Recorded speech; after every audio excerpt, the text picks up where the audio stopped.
नमस्कार दोस्त साथियों, आपका आपके YouTube चैनल GSGKY अमित पर हार्दिक स्वागत है।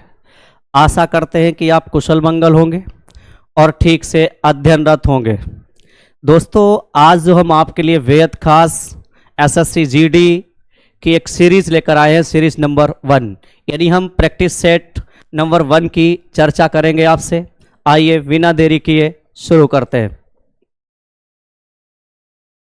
दोस्तों, आपके सामने स्क्रीन पर क्वेश्चन नंबर 1 निम्नलिखित में से किस राज्य में भारत का सर्वाधिक तांबा भंडार पाया जाता है? Option A Madhya Pradesh, B Jharkhand, C Rajasthan, D Maharashtra. यानी 4 ऑप्शन है। तो दोस्तों, आपका जो उत्तर होगा वो ऑप्शन सी यानी राजस्थान।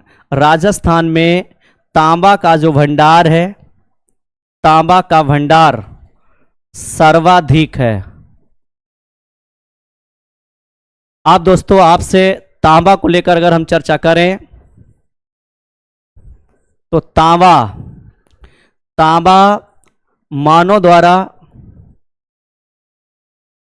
मानव द्वारा प्रयोग की गई पहली धातु है। पहली धातु यानी मानव ने सबसे पहले अगर किसी धातु का इस्तेमाल किया तो वो तांबा। दूसरी बात दोस्तों, आपको बता दें कि तांबे की कुल्हाड़ी सोहन घाटी से मिली। सोहन घाटी, और सोहन घाटी दोस्तों पड़ता है पश्चिम पंजाब में, पंजाब। तो सोहन घाटी दोस्तों कहां पड़ती है? पंजाब में। दूसरी बात दोस्तों, आपको बता दें कि अगर तांबा का अधिकता हो जाए तो उससे रोग हो जाता है विल्सन रोग। यानी तांबा की अधिकता से विल्सन रोग हो जाता है। कौन सा रोग दोस्तों? विल्सन रोग। इसके अलावा दोस्तों, आपको बता दें कि तांबे का उत्पादन जो सर्वाधिक होता है वो इस समय वर्तमान में यानी एमपी, और आपको बता दें दोस्तों मध्य प्रदेश में जो मलाज खंड है, एमपी में मलाज खंड, ये तांबा के लिए जाना जाता है। जबकि तांबा का जो खेतड़ी जो कि झुंझुनू डिस्ट्रिक्ट में पड़ता है, राजस्थान, ये जो है बहुत प्रसिद्ध खान है। यानी सबसे अधिक अगर देखा जाए तो यानी खेतड़ी से तांबा का उत्पादन होता है, पर्सनल अगर हम खान की बात करें। इसके अलावा दोस्तों, आपको बता दें कि तांबा से तड़ित चालक बनाया जाता है। तड़ित चालक, और ये तड़ित चालक की जो खोज की थी वो बेंजामिन फ्रैंकलिन ने की। किसने की दोस्तों? बेंजामिन फ्रैंकलिन, इंपॉर्टेंट रहेगा। और ये तड़ित चालक जो होता है, ये राड होती है, छड़ होती है कापर की, जो बिजली को यानी आसमानी बिजली को बिल्डिंग पर गिरने से बचाती है, अर्थात उसको नीचे पृथ्वी में भेज देती है और बिल्डिंग सुरक्षित बनी रहती है। तो ये दोस्तों, इसके अलावा आपको बता दें तांबा दोस्तों, तांबा झारखंड भी तांबे का उत्पादन करता है। और झारखंड में दोस्तों खोदरीवा नाम की खान जो है काफी महत्वपूर्ण है। और सिंह भूमि जिला, यहां पर भी दोस्तों तांबे का खनन होता है। इसके अलावा दोस्तों यूपी में अगर हम तांबा देखें तो तांबा यूपी में अगर आपसे पूछे तो ललितपुर काफी महत्वपूर्ण है। तो ये दोस्तों बहुत ही खास कंटेंट है आपके लिए। नेक्स्ट क्वेश्चन नंबर अगर हम 2 की बात करें, यदि राज्यसभा का सभापति और उपसभापति दोनों अनुपस्थित हों तो सदन की अध्यक्षता कौन करेगा? काफी महत्वपूर्ण प्रश्न है। ऑप्शन ए प्रधानमंत्री, बी संसदीय कार्य मंत्री, सी राज्यसभा का वरिष्ठतम सदस्य, या डी सभापति द्वारा नामित कोई अन्य सदस्य जो भी पैनल से हो। तो यहां पे दोस्तों आपका उत्तर हो जाएगा ऑप्शन डी, यानी सभापति द्वारा जो भी नया नाम चुना जाएगा वही व्यक्ति सदन की सदस्यता करेगा। काफी महत्वपूर्ण है दोस्तों। अब अगर हम दोस्तों राज्यसभा से बात कर ले, राज्यसभा, तो राज्यसभा में इस समय यानी 250 सदस्य निर्धारित है, लेकिन दोस्तों चुनाव 245 पर होता है। काफी महत्वपूर्ण है। और राज्यसभा का अगर आपसे गठन पूछ ले कि गठन किसके तहत होता है, वो अनुच्छेद बताइए, तो अनुच्छेद 80, यानी अनुच्छेद 80 में राज्यसभा का गठन है। काफी महत्वपूर्ण है। और दोस्तों आपको बता दें 1952 में राज्यसभा का क्या हुआ था, गठन हुआ था। तो गठन कब हुआ, राज्यसभा का 1952।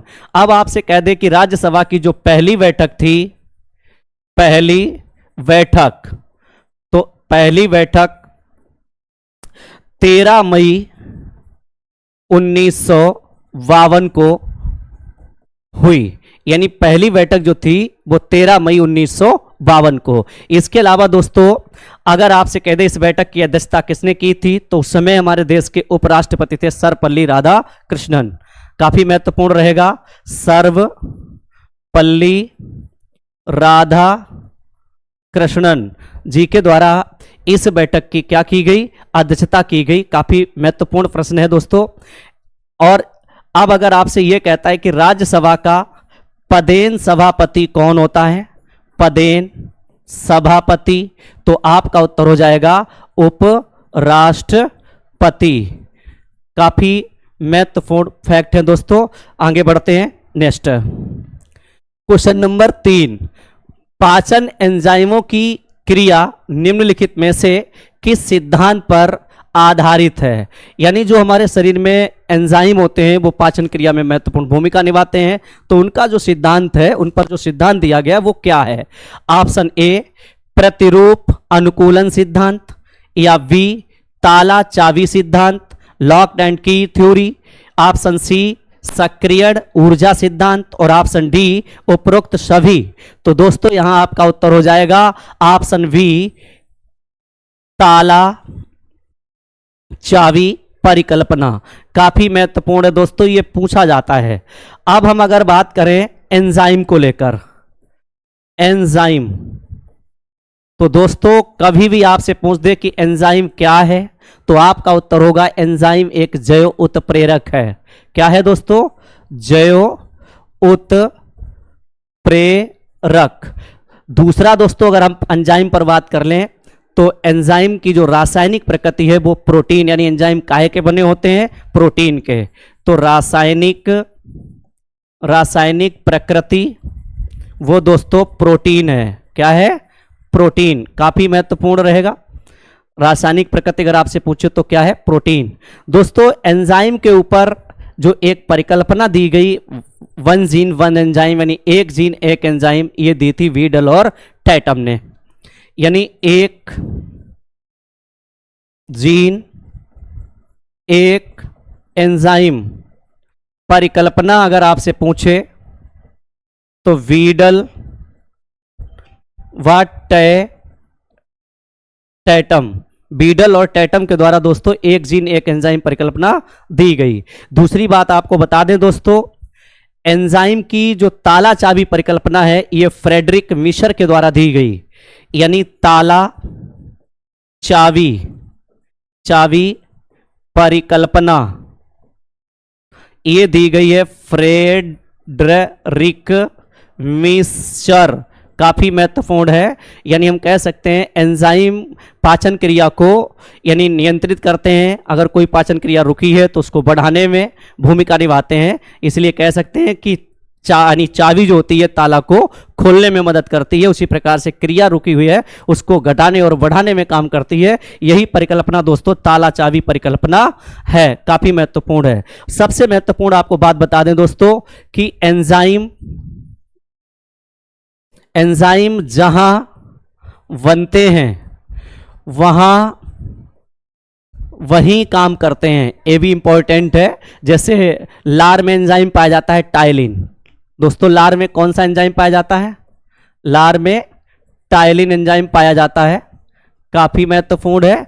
और ये टाइलिन एंजाइम जो होता है मंड को माल्टोस में बदल देता है, ऐसा भी पूछा जाता है। यानी मंड को माल्टोस में। तो ये दोस्तों बहुत ही महत्वपूर्ण कंटेंट है, आपके लिए बहुत ही फायदेमंद है। नेक्स्ट दोस्तों बात करते हैं क्वेश्चन नंबर 4, निम्नलिखित में से किस नियम के अनुसार किसी परमाणु में उपस्थित 2 इलेक्ट्रॉनों की चारों क्वांटम संख्याएं समान नहीं हो सकती? यानी ये कौन सा वैज्ञानिक है जिसने बताया कि किसी भी परमाणु की में उपस्थित 2 इलेक्ट्रॉनों की चारों क्वांटम संख्याएं बराबर नहीं होती हैं, समान नहीं होती हैं?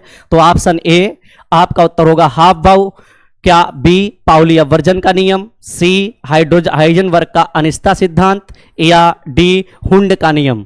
तो दोस्तों आपको बता दें कि ऑप्शन बी आपका सही होगा।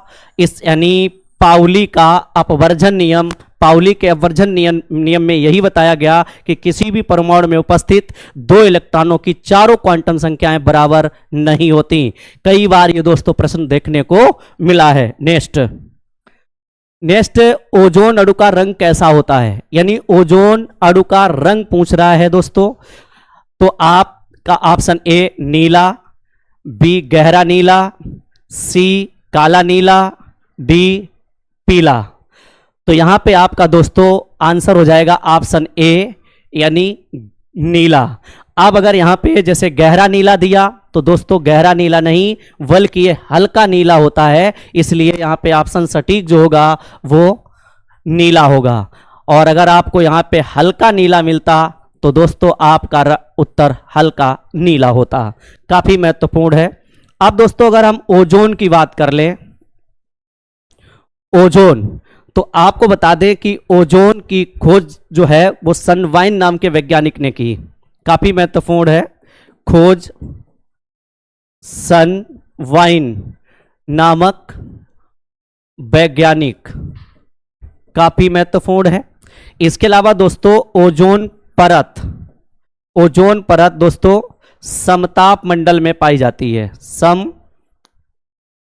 समताप मंडल। और समताप मंडल में जो ओजोन परत है ये पृथ्वी की रक्षा कवच है, पृथ्वी की रक्षा कवच, काफी महत्वपूर्ण रहेगा। और ये रक्षा कवच क्यों है ऐसा भी पूछ सकता है। तो आपका उत्तर होगा कि ये जो परत है तो सूर्य से आने वाली परावैगनी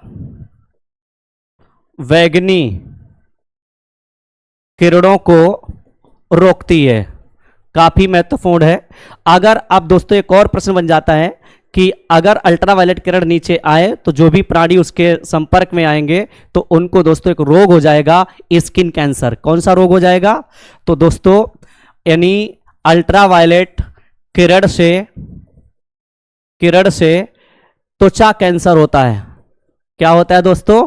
त्वचा कैंसर। दूसरी बात आपको बता दें कि 16 सितंबर को ओजोन दिवस मनाते हैं, यानी ओजोन दिवस, विश्व ओजोन दिवस कब मनाते हैं? तो आपका उत्तर हो जाएगा 16 सितंबर को। दूसरी बात आपको दोस्तों ओजोन परत की जो मोटाई है इसको काय से नापते हैं? तो आपका उत्तर हो जाएगा डाप्सन। तो डाप्सन यूनिट में इसको मापा जाता है। इसके अलावा दोस्तों आपको बता दें कि ओजोन परत जो है ये भूमध्य रेखा से, कहाँ दोस्तों? भूमध्य रेखा से जब आप ध्रुवों की ओर जाएंगे, किधर जाएंगे?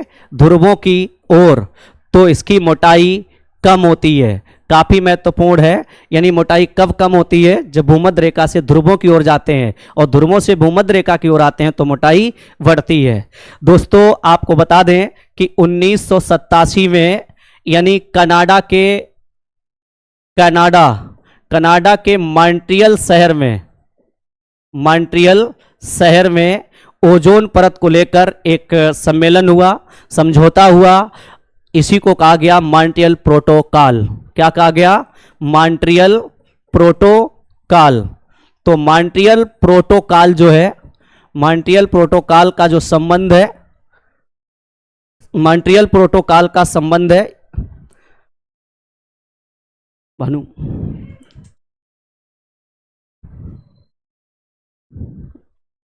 दोस्तों मॉन्ट्रियल प्रोटोकॉल का अगर आपसे संबंध पूछ ले तो ओजोन परत संरक्षण, ओजोन परत संरक्षण काफी महत्वपूर्ण रहेगा दोस्तों। नेक्स्ट कह रहा है मधुमक्खी की कितनी आंखें होती हैं। यहां पे दोस्तों मधुमक्खी में आंखों की संख्या पूछ रहा है। Option A 2, option B 4, option C 3, option D 5। तो यहां पे दोस्तों आपका उत्तर हो जाएगा ऑप्शन डी यानी 5। आओ दोस्तों बात करते हैं, ये मैंने लिखा है मधुमक्खी, मधुमक्खी। तो दोस्तों आपको बता दें मधुमक्खी में 5 आंखें होती हैं। ये आप देखेंगे साइड में 2 होती हैं जो संयुक्त, और इसके ऊपर आप देखेंगे तो ये 3, फिर 4 और ये 5, यानी 3 आंखें ठीक आप सर के ऊपर देखेंगे और 2 आंखें साइड में देखेंगे। तो आंखों की संख्या कितनी होगी दोस्तों? 5। मधुमक्खी का जो यानी जूलॉजिकल नेम है तो वो है एपिस इंडिका, एपिस इंडिका काफी महत्वपूर्ण है। और मधुमक्खी निवह बनाकर दोस्तों रहती है। इसके अलावा मधुमक्खी के निवह में नर जो होता है, नर यानी नर को बोलते हैं ड्रोन, और ये आगुड़ित होता है। कैसा होता है दोस्तों? आगुड़ित, आगुड़ित होता है, अर्थात इसमें गुणसूत्रों की संख्या 16 होती है, जबकि रानी या श्रमिक जो हैं इनमें 32, यानी ये दोस्तों द्विगुणित होती है। कैसी होती है? द्विगुणित। दोस्तों मधुमक्खी का जो पालन होता है इसको बोलते हैं एपीकल्चर, एपीकल्चर काफी महत्वपूर्ण रहेगा। तो और मधुमक्खी का जो शहद होता है वो सेहत के लिए काफी फायदेमंद है, और इसमें फ्रक्टोस होता है, यानी शहद फायदेमंद होता है, यानी लाभदायक, काफी महत्वपूर्ण। नेक्स्ट, निम्नलिखित में से कौन सी बीमारी जल जनित नहीं है? यानी 4 बीमारियां दे रखी हैं ऑप्शन में, इसमें यह बताना है कि कौन सी बीमारी जल के द्वारा नहीं फैलती। तो ऑप्शन ए टाइफाइड, बी कंटमाला, सी हेपेटाइटिस, डी हैजा। तो दोस्तों आपका जो उत्तर होगा वो होगा ऑप्शन बी यानी कंठमाला। क्या होगा? कंठमाला। यानी कंठमाला जो है इसको हम बोलते हैं गंड, या हम कह सकते हैं गंडमाला, या हम कह सकते हैं ग्वाइटर, या हम कह सकते हैं घेंगा। और ये दोस्तों होता है आयोडीन की कमी से, काफी महत्वपूर्ण है आयोडीन की कमी से। आप दोस्तों आपसे बात करें तो आयोडीन लेमिनेरिया शैवाल से निकाली जाती है, लेमिनेरिया शैवाल से। और दोस्तों ये समुद्र में शैवाल मिलता है। कहाँ मिलता है? समुद्र में। आयोडीन की कमी से दोस्तों घेंगा रोग हो जाता है, ये भी आप ध्यान रखना, ग्वाइटर, गलगंड, गंडमाला। रही बात दोस्तों टाइफाइड, तो जब हम संदूषित भोजन पानी का सेवन करते हैं तो टाइफाइड हो जाता है, क्योंकि इसमें एक जीवाणु आ जाता है सल्मोनेला, सल्मोनेला टाइफी। काफी महत्वपूर्ण रहेगा दोस्तों, ये जीवाणु पूछा जाता है। इसके अलावा दोस्तों अगर हम हेपेटाइटिस की बात करें तो हेपेटाइटिस एक्क्रस से संबंधित है। किससे दोस्तों? एक्क्रस से। यानी जब हेपेटाइटिस होता है तो यकृत में यानी कैंसर टाइप का हो जाता है, यानी यकृत गलने लगता है, सड़ यानी यकृत काम करना बंद कर देता है, और ऐसी स्थिति में बिलिरुबिन और बिलिरुबिन नाम के जो वर्णक होते हैं वो काफी मात्रा में निकलते हैं और व्यक्ति को पीलिया हो जाता है। और पीलिया एक बहुत ही घातक रोग है, और पीलिया से जो प्रभावित होता है दोस्तों यकृत, पीलिया से क्या प्रभावित होता है? यकृत। यानी अगर किसी को पीलिया रोग हो तो यकृत। इसके अलावा दोस्तों ये गर्मी का टाइम चल रहा है, और इस समय अगर आप संदूषित भोजन, इस समय क्या कभी भी अगर संदूषित भोजन अगर आप कर लेते हैं तो आपके अंदर एक जीवाणु हो जाता है विब्रियो कॉलेरी नाम का, यानी विब्रियो कॉलेरी। और इस जीवाणु की वजह से दोस्तों हैजा रोग हो जाता है। हैजा रोग को दोस्तों विसूचिका भी कहते हैं, विसूचिका रोग। अगर आपसे पूछ दे विसूचिका क्या है तो लड़के हैजा कलरा जानते हैं, विसूचिका नहीं जानते हैं तो आप जान लीजिए दोस्तों, ये वीडियो ये कंटेंट बहुत ही महत्वपूर्ण है आपके लिए। आप हमारा वीडियो देखें, अगर कंटेंट समझ में आता है तो लाइक करें, कमेंट करें और चैनल को सब्सक्राइब करें और शेयर भी करें। नेक्स्ट, मानव शरीर की सबसे बड़ी हड्डी पूछ रहा है, कौन सी है? ऑप्शन ए जांग की हड्डी फीमर, या दोस्तों बी कान की हड्डी स्टेपिस, या डी रीढ़ की हड्डी, या सी सिर की हड्डी। तो दोस्तों यहां पे आपका उत्तर हो जाएगा ऑप्शन ए यानी जांग की हड्डी फीमर। काफी महत्वपूर्ण है। अब हम दोस्तों अगर हड्डियों से बात कर लें, हड्डियों से, तो हड्डियों में जो होता है कैल्शियम प्लस फास्फोरस होता है, काफी महत्वपूर्ण है, यानी कह सकते हैं कैल्शियम फास्फेट। इसके अलावा दोस्तों हड्डियों का जो अध्ययन है, अगर अध्ययन की बात कर दें तो ऑस्टियोलॉजी काफी महत्वपूर्ण रहेगा, ऑस्टियोलॉजी। फिर आपको दोस्तों बता दें कि जो यानी बच्चों में जो हड्डियां होती हैं वो 306 होती हैं, कहीं कहीं 270 भी देता है, ये भी ध्यान रखना दोस्तों। तो बच्चों में अगर आपसे पूछे तो 270 बताइएगा, और अगर वयस्क में पूछे तो 206। काफी महत्वपूर्ण है वयस्क में। आप दोस्तों आपको बता दें कि खोपड़ी में जो हड्डियां होती हैं तो वो 8 होती हैं, 8 प्लस दोस्तों 6 जो होती, ये खोपड़ी की हो गई, खोपड़ी की, और ये दोस्तों 6 हो गई कान की, 3 इधर, यानी मिस फार्मूला होता है मेलियस इनकस स्टेपिस, तो 3 इधर हो गई, 3 इधर, टोटल 6 प्लस 1 दोस्तों हाइड हड्डी होती है, हाइड, और काफी महत्वपूर्ण है। और इसके अलावा प्लस 14 हड्डी जो होती है चेहरे में होती हैं, किसमें? चेहरे में। तो दोस्तों यहां पे आप समझ सकते हो, तो टोटल हड्डियों की संख्या बन रही है 29। अगर 29 ऑप्शन में नहीं मिलता है तो आप 28 लगाइएगा। कभी कभी हाइड हड्डी को नहीं पूछते हैं तो ऑप्शन में 28 रख देते हैं, कोई दिक्कत नहीं होनी चाहिए। काफी महत्वपूर्ण है दोस्तों। इसी प्रकार से 12 जोड़ी, 12 × 2 = 24 दोस्तों होती हैं पसलियां, काफी महत्वपूर्ण है। और जो स्टेपिस कान में 3 हड्डियां होती हैं, मेलियस, और इसके बाद दोस्तों इनकस होती है, और इसके बाद स्टेपिस, या इसको दोस्तों रकाब बोलते हैं। अगर रकाब करके आपसे पूछे तो कंफ्यूज नहीं होना, स्टेपिस का ही नाम रकाब है, स्टेपिस। और ये सबसे छोटी हड्डी है, सबसे छोटी हड्डी है, काफी महत्वपूर्ण है दोस्तों। इसके अलावा अगर हम बात करें तो घुटने की हड्डी, घुटने की जो हड्डी होती है इसको पटेला बोलते हैं, क्या बोलते हैं? पटेला। और जो पैर की हड्डी होती है इसको टिबिया, फिबुला बोलते हैं। और इसके अलावा जांग की हड्डी को फीमर बोलते हैं, और कलाई की हड्डी को रेडियस अल्ना, काफी महत्वपूर्ण है, यानी रेडियस अलग, अल्ला अलग होती है। और ये भुजा की हड्डी को यानी ह्यूमरस बोलते हैं, ह्यूमरस, काफी महत्वपूर्ण है। नेक्स्ट क्वेश्चन नंबर 9 की बात करें तो मिनी काय, दोस्तों यहां पे मिस प्रिंट है, मिनी काय।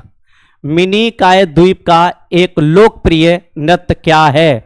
ऑप्शन ए लावा, बी मोगरावी, सी लावड़ी, अलट्यू। तो दोस्तों यहां पे आपका उत्तर हो जाएगा ऑप्शन ए लावा। लावा दोस्तों मिनी काय के अलावा लक्षद्वीप का भी एक नृत्य है। कहां का दोस्तों? लक्षद्वीप। तो लक्षद्वीप का जो नृत्य है वो लावा है। काफी महत्वपूर्ण प्रश्न है दोस्तों। और यहां पे लावड़ी प्लस अगर तमाशा दोस्तों आपसे पूछ ले तो आपका उत्तर हो जाएगा महाराष्ट्र। काफी महत्वपूर्ण है। नेक्स्ट, मल्लिका साराभाई एक मशहूर भारतीय नृत्यांगना है, इनका संबंध है option A Kuchipudi Kathakali, B Bharatanatyam Garba, C Kathak Odissi, D Kuchipudi Bharatanatyam. तो दोस्तों यहां पे जो आपका उत्तर पूछा गया है तो मृणालिनी शर्मा का जो संबंध है वो कुचिपुड़ी और भरतनाट्यम से है, इसलिए हम कह सकते हैं ऑप्शन डी। दोस्तों आपको बता दें ये जो मृणालिनी साराभाई है इनके जो पिता है विक्रम साराभाई। विक्रम साराभाई काफी महत्वपूर्ण है। विक्रम साराभाई जो कि एक वैज्ञानिक रहे, और इसके अलावा इनकी जो माता का नाम है वो है मृणालिनी शर्मा, काफी इंपॉर्टेंट रहेगा, मृणालिनी शर्मा, और ये यानी नृत्यांगना है, काफी महत्वपूर्ण है। नेक्स्ट, और दोस्तों आपको बता दें कि यहाँ पे जो कुचिपुड़ी लिखा हुआ है, तो इसका अगर आपसे पूछ दे तो आंध्र प्रदेश बताइएगा, और इसके अलावा कथकली दोस्तों पूछ रहा है तो आपका उत्तर केरल हो जाएगा। गरबा दोस्तों अगर बात करें तो ये गुजरात का है, गरबा डांडिया, गुजरात, यहाँ पे डांडिया भी किया जाता है, डांडिया मोस्ट इंपॉर्टेंट है। ओडिसी दोस्तों उड़ीसा का है, ऐसा भी पूछ सकता है, कथक हो ही गया। भरतनाट्यम का संबंध यानी तमिलनाडु से है, तमिलनाडु से। इसी प्रकार से दोस्तों मणिपुरी का संबंध मणिपुर से है, और सत्रिया का संबंध दोस्तों पूछ ले तो असम से है, काफी महत्वपूर्ण है असम, और इधर मणिपुर से। तो 8 शास्त्रीय डांस हैं। कितने दोस्तों, अगर आपसे पूछे शास्त्रीय नृत्य कितने हैं तो आपका उत्तर हो जाएगा 8, महत्वपूर्ण। नेक्स्ट, बंगाल में सामाजिक धार्मिक सुधारों में अग्रणी आत्मी सभा की शुरुआत किसने की थी? तो ऑप्शन ए विवेकानंद, बी स्वामी दयानंद सरस्वती, सी अरविंद घोष, और डी राजा राम मोहन राय। तो दोस्तों यहाँ पे जो आपका उत्तर हो जाएगा, यानी बंगाल में अगर सामाजिक सुधारों की किसी ने कोई आत्मी सभा की शुरुआत की थी तो दोस्तों आपका उत्तर हो जाएगा राजा राम मोहन राय, काफी महत्वपूर्ण है दोस्तों। राजा राम मोहन राय को जो अगर इनकी हम बात कर लें तो ये काफी महत्वपूर्ण व्यक्तित्व है जिन्होंने भारतीय इतिहास में यानी समाज को सुधारने में योगदान दिया है। जैसे इन्होंने आत्मीय सभा बनाई, काफी महत्वपूर्ण है। इसके अलावा दोस्तों इनको पुनर्जागरण का पिता बोलते हैं, पुनर्जागरण का पिता। इसके अलावा दोस्तों राष्ट्रवाद का भी जनक कहा जाता है, राष्ट्रवाद का जनक, काफी महत्वपूर्ण है। इसके अलावा दोस्तों इन्होंने संवाद कौमुदी नाम की जो पुस्तक लिखी, इसमें सती प्रथा का विरोध किया, सती प्रथा का विरोध काफी महत्वपूर्ण रहेगा। और सती प्रथा के विरोध में दोस्तों इनका जो साथ दिया था राजा राम मोहन राय का, वो थे लॉर्ड विलियम वेंटिक, काफी महत्वपूर्ण है। और ये सती प्रथा का जो विरोध किया था वो 1828 में इन्होंने ब्रह्म समाज बनाया था, और 29 में इन्होंने सती प्रथा का विरोध किया, काफी महत्वपूर्ण है। तो 1828 में दोस्तों क्या बनाया, यानी ब्रह्म समाज, और काफी महत्वपूर्ण है। और इसमें द्वारिकानाथ ठाकुर भी थे, द्वारिकानाथ ठाकुर, काफी महत्वपूर्ण फैक्ट रहेगा दोस्तों। और सबसे बड़ी बात आपको बता दें दोस्तों कि इन्होंने तुहफात उल मुबाहिदीन ये पुस्तक लिखी थी, और इसमें इन्होंने एकेश्वरवाद पर यानी काम किया है। इनका मानना था कि ईश्वर एक है, और मूर्ति पूजा का इन्होंने पुरोहितवाद का खंडन मंडन किया। तो बहुत ही महत्वपूर्ण व्यक्तित्व है राजा राम मोहन राय। इसके अलावा इनको राजा की जो उपाधि है दोस्तों, ये अकबर द्वितीय ने दी थी, अकबर द्वितीय ने, काफी महत्वपूर्ण है। और जब इनको भेजा था विलियम चतुर्थ के दरबार में, तो ये इंग्लैंड गए थे, किसके दरबार में दोस्तों, विलियम चतुर्थ के दरबार में, काफी महत्वपूर्ण रहेगा। विलियम चतुर्थ के दरबार में दोस्तों राजा राम मोहन राय गए, और ये जो है यानी इनको राजा की उपाधि दी। इसके अलावा दोस्तों आपको बता दें कि ये समुद्र पार जाने वाले पहले व्यक्ति हैं, समुद्र पार कर यानी लंदन जाने वाले अगर कोई है तो ये पहले व्यक्ति हैं, काफी महत्वपूर्ण है। नेक्स्ट दोस्तों, भारत का विस्मार्क किसे कहा जाता है? Option A Bhagat Singh, B Lala Lajpat Rai, D Sardar Patel, D इनमें से कोई नहीं। तो आपका दोस्तों उत्तर हो जाएगा ऑप्शन सी, यानी सरदार पटेल। दोस्तों सरदार पटेल जी को भारत में एकीकरण का एकीकरण का जनक कहते हैं गुड़िया, यानी इन्होंने भारत में यानी खोई हुई रियासतों को एक किया है, तो इसीलिए हम बोलते हैं भारत का एकीकरण। और भारत का ये लौह पुरुष हैं, लौह पुरुष। इसके अलावा दोस्तों बिस्मार्क भी इनको कहा जाता है, और बिस्मार्क का संबंध दोस्तों जर्मनी से है, और इन्होंने जर्मनी का एकीकरण किया था, इसीलिए उनको वहां का जब बिस्मार्क और हमारे देश का बिस्मार्क सरदार वल्लभ भाई पटेल। नेक्स्ट, काजू उगाने के लिए कौन सी मिट्टी सबसे उपयुक्त है? ऑप्शन ए लाल लेटेराइट, बी काली, सी जलोढ़, डी लाल और पीली। तो यहां पे दोस्तों आपका उत्तर हो जाएगा लाल लेटेराइट। काली मिट्टी दोस्तों कपास के लिए काफी महत्वपूर्ण होती है, कपास के लिए उपयोग है, कपास के लिए उपयोगी। और काली मिट्टी को रेगुर कहा जाता है, कपासी कहा जाता है, श्याम कहा जाता है, स्वतः जुताई की मिट्टी कहा जाता है, स्वतः जुताई की मिट्टी काफी महत्वपूर्ण है। इसके अलावा दोस्तों जलोढ़ मिट्टी, ये सर्वाधिक मिट्टी पाई जाती है भारत के अंदर। सबसे ज्यादा कौन सी मिट्टी है? जलोढ़ मिट्टी है, और इसको पुरानी को यानी बांगर कहते हैं, नई को खादर कहते हैं, ऐसा भी पूछ लेता है। नेक्स्ट, शुष्क वन का अनुसंधान संस्थान दोस्तों किस शहर में स्थित है? यानी शुष्क वन अनुसंधान संस्थान, option A Dehradun, B Jaipur, C Ajmer, D Jodhpur. तो आपका उत्तर दोस्तों ऑप्शन डी हो जाएगा जोधपुर। जोधपुर वो शहर है जिस यानी यहाँ पे यानी जसवंत गढ़ा का एक भवन बना हुआ है, जसवंत धड़ा।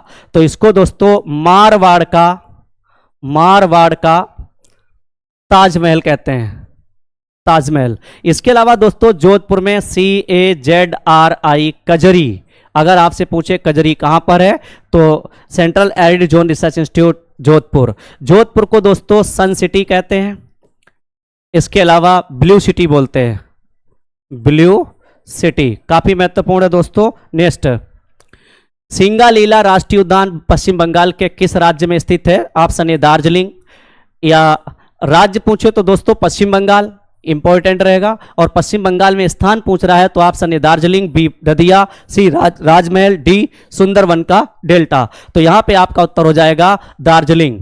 दार्जिलिंग दोस्तों पश्चिम बंगाल में है, और 2004 में यहां की जो चाय थी इसको GI टैग मिला, इंपॉर्टेंट है GI टैग। इसके अलावा दोस्तों नदिया जिला है, राजमहल पहाड़ियां भी हैं, सुंदरवन का डेल्टा दुनिया का सबसे बड़ा डेल्टा है, दुनिया का सबसे बड़ा डेल्टा, इंपॉर्टेंट फैक्ट है। नेक्स्ट, अमेजन किस महाद्वीप से होकर गुजरती है? ऑप्शन ए अफ्रीका, बी उत्तरी अमेरिका, सी ऑस्ट्रेलिया, डी दक्षिणी अमेरिका। तो यहां पे आपका उत्तर हो जाएगा दोस्तों दक्षिण अमेरिका। अब अगर हम बात करें दोस्तों अमेजन को लेकर, तो अमेजन यानी 9 राज्यों में फैला हुआ जंगल है, 9 राज्यों में। कितने राज्यों में? 9 राज्यों में। और यहां पर दोस्तों जैव विविधता बहुत अधिक मात्रा में पाई जाती है, और दुनिया की 20% ऑक्सीजन दोस्तों यहीं से निकलती है, इसीलिए दोस्तों इसको धरती का फेफड़ा कहते हैं, धरती का फेफड़ा कहते हैं। काफी महत्वपूर्ण है दोस्तों। कंटेंट अगर हमारा समझ में आता है तो वीडियो लाइक जरूर करिएगा। नेक्स्ट, निम्नलिखित में से कौन सा संविधान का भाग चुनाव पर अनुच्छेद है? यानी कह रहा है कि कौन सा भाग जो चुनाव से संबंधित है। तो ऑप्शन ए भाग 4, भाग 15, भाग 20 या भाग 11। तो यहां पे दोस्तों आपका हो जाएगा भाग 15 यानी ऑप्शन बी। भाग 15 में दोस्तों क्या है? चुनाव प्रणाली है, और ये अनुच्छेद 324 से लेकर 329। और ज्ञानेश कुमार दोस्तों, ज्ञानेश कुमार इस समय चुनाव यानी निर्वाचन आयोग के चुनाव आयुक्त हैं, काफी महत्वपूर्ण रहेगा ज्ञानेश कुमार। नेक्स्ट, 1857 की क्रांति के समय कुंवर सिंह का संबंध किस राज्य से है? Option A MP, B UP, C Jharkhand, D Bihar. तो यहां पे आपका उत्तर हो जाएगा ऑप्शन डी बिहार। और दोस्तों जो कुंवर सिंह है ये इनका संबंध जो था जगदीशपुर प्लस आरा, जगदीशपुर प्लस आरा से था, और इनको बिहार का शेर कहते हैं, बिहार का शेर कहते हैं, काफी महत्वपूर्ण है। और कुंवर सिंह जब मर गए थे यानी शहीद हो गए, तो इसके बाद दोस्तों यानी अमर सिंह ने नेतृत्व किया था, ऐसा भी पूछ लेता है। नेक्स्ट, सारागढ़ी की लड़ाई किस वर्ष लड़ी गई? अब बहुत महत्वपूर्ण क्वेश्चन है दोस्तों। ऑप्शन ए 1867, ऑप्शन बी 1897, सी 1854 और डी 1869। तो दोस्तों यहाँ पे आपका उत्तर ऑप्शन बी यानी 1897 काफी इंपॉर्टेंट है दोस्तों। 12 अगस्त 1897 को एक युद्ध होता है सारागढ़ी, और सारागढ़ी दोस्तों ये काफी महत्वपूर्ण है, जो कि पाकिस्तान में स्थान था। पाकिस्तान में स्थान काफी महत्वपूर्ण है, पाकिस्तान में। यहाँ पे दोस्तों यानी सिख रेजिमेंट यानी 36वीं सिख रेजिमेंट में एक यानी 21 लोग थे। सिख रेजिमेंट, और रेजिमेंट का अगर संख्या पूछ ले तो 36 थी दोस्तों, और इसमें 21 थे कौन बेटा? सिख थे, सिख। और सिखों के लिए वैसे भी कहा जाता है 1.25 लाख से एक लड़ाऊं, चिड़ियों से मैं बाज लड़ाऊं तब मैं गुरु गोविंद सिंह का हूं, ऐसा कथन गुरु गोविंद सिंह ने दिया है। और उनके 2 चेलों का जो शहादत है, बलिदान है, ये भारत हमेशा रेडी रहेगा। जोरावर सिंह और फतेह सिंह, यानी ईमान नहीं झुकने दिया, दीवार में चुन के हंस के प्राणों को त्यागा, लेकिन इस्लाम कबूल नहीं किया। ये राष्ट्रभक्ति थी दोस्तों दोनों सपूतों की। तो इसमें 10,000 से ज़्यादा अफगानी कबायली थे। अफगानी कबायली यानी 21 सिखों ने मात्र 10,000 अफगानी कबायलों को नस्ते नाबूद कर दिया। ये लड़ाई थी सारागढ़ी की लड़ाई। यही दोस्तों मैंने प्रश्न में रखा है। नेक्स्ट, स्वामी विवेकानंद के गुरु का नाम क्या था? ऑप्शन ए रमण महर्षि, परमहंस योगेंद्र, या आदि शंकराचार्य, या रामकृष्ण परमहंस। काफी महत्वपूर्ण है दोस्तों, तो ऑप्शन डी हो जाएगा, रामकृष्ण परमहंस। काफी महत्वपूर्ण है दोस्तों। और ये 1893 में दोस्तों शिकागो में गए थे। शिकागो में इनका जो भाषण था, तो इन्होंने भारतीय संस्कृति को अपनी वक्तव्य के माध्यम से यानी पश्चिमी देशों तक पहुंचाई। ये बहुत ही बड़ी घटना इतिहास के पन्नों में है। और इन्होंने दोस्तों वेल्लूर मठ बनवाया। वेल्लूर मठ काफी महत्वपूर्ण है, और ये हुगली के पास में यानी कोलकाता में है। नेक्स्ट दोस्तों आपसे उत्तर है, यानी पंजाब केसरी किसे कहा जाता है? बहुत महत्वपूर्ण दोस्तों प्रश्न है, और ये आपको कमेंट में बताना है दोस्तों। अगर हमारा वीडियो कंटेंट हमारा अच्छा लगा तो वीडियो को लाइक करना, कमेंट करना, शेयर करना, और चैनल को सब्सक्राइब कर लेना दोस्तों। इस प्रकार का डाटा आपके बीच लाता रहूंगा। आज के लिए इतना ही दोस्तों, मैं इतना ही कहूँगा कि आप प्यार दीजिए, और मैं आपके साथ मेहनत करने के लिए तत्पर हूँ। थैंक यू, धन्यवाद।